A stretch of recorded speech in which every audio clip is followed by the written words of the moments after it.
আচ্ছা সৌরভদা নিয়ে নিল না, কাউন্ট করছে যাতে কেউ না নেয়।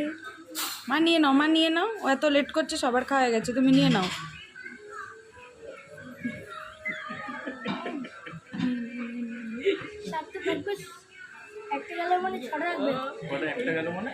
দি নিয়ে নে।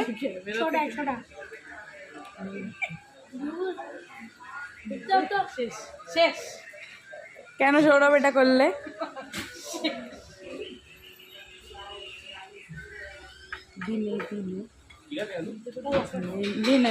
হাত বাড়া, ইমে যে ফেলে দিয়েছে, দেখ নিয়ে একটা।